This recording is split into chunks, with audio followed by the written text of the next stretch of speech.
Hola gente bella, hoy día vamos a hablar de Chile en la primera mitad del siglo XX, entrando obviamente a una nueva unidad. A ver, a principios del siglo XX, Chile cursaba por un sistema político llamado el parlamentarismo, que se instauró después de la Guerra Civil de 1891. Este sistema controlaba el accionar del presidente y se arrogó el derecho de acusar constitucionalmente a los ministros. Los interpelaba y eso provocaba un cambio de una rotativa ministerial muy grande, que ya vamos a ver. Este sistema parlamentario se implementó mediante la interpretación de la Constitución de 1833 y no mediante una reforma constitucional. Y aunque estas no faltaron, solo se limitaron a fortalecer el régimen parlamentario.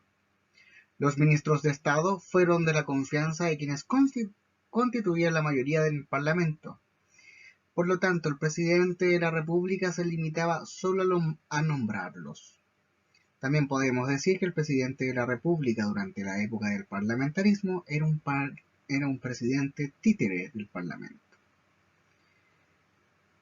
Ya sean diputados o senadores, tuvieron el derecho de interpelar a los ministros de Estado, exigir la presencia de estos en el Parlamento para rendir cuenta de los actos del gobierno, y cuando no estaban conformes, se podían censurar o criticar al ministro.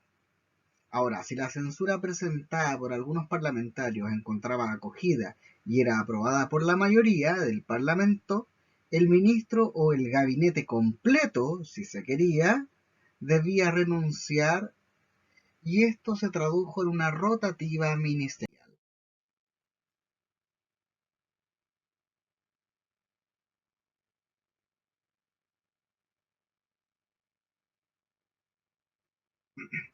A finales del siglo XIX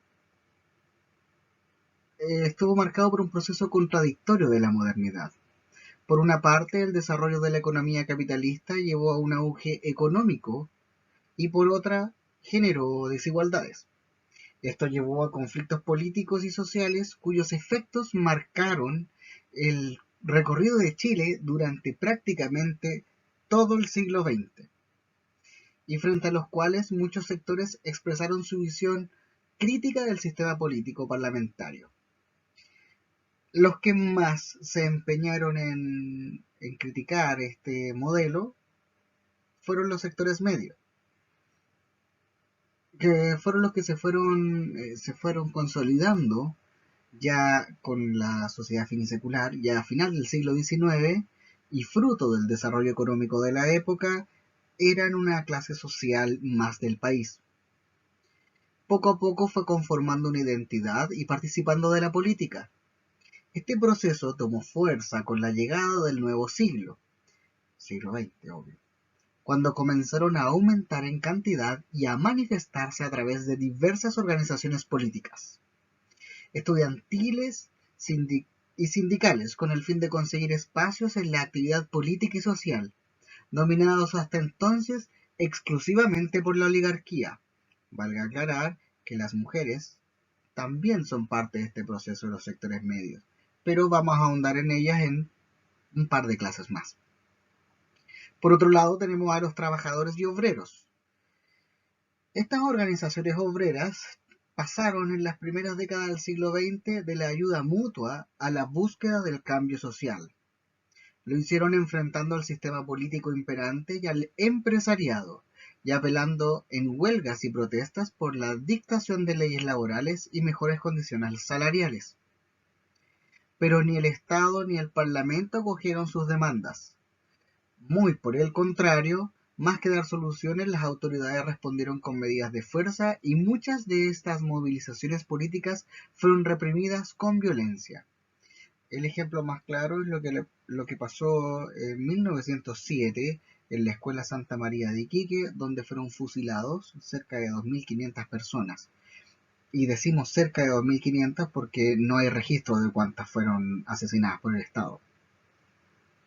Sin embargo, la difícil situación económica, social y política dejaría en evidencia la necesidad de un Estado que garantizara a su población la entrega de los recursos básicos y el resguardo de sus derechos por medio de la legislación.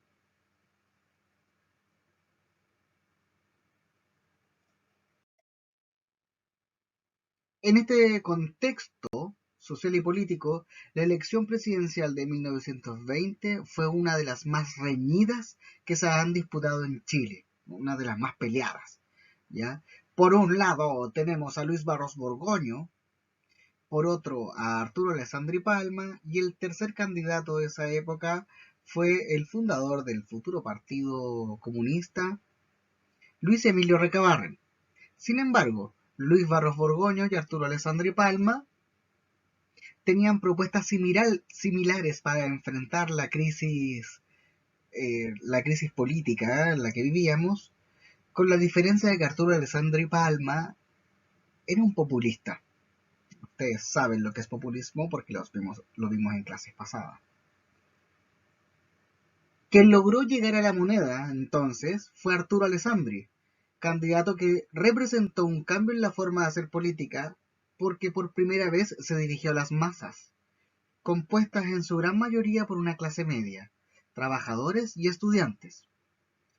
Su coalición política, conocida como la Alianza Liberal, reunía principalmente al Partido Radical, Demócrata y, obvio, Liberal. Sin embargo, Alessandri no pudo concretar su programa, el cual se centraba en la aplicación de medidas que buscaban reformar algunas de las instituciones políticas tradicionales. Buscaba ampliar la legislación social y poner fin al cohecho y promover el desarrollo económico sin contar con la aprobación del Parlamento y solamente gobernando a través de decretos. Si el Parlamento le rechazaba un decreto ley, entonces él utilizaba la radio y culpaba al Parlamento. Este nuevo presidente se encontró al poco tiempo de haber asumido con la oposición del poder legislativo, frente al cual tenía muy poca capacidad de acción.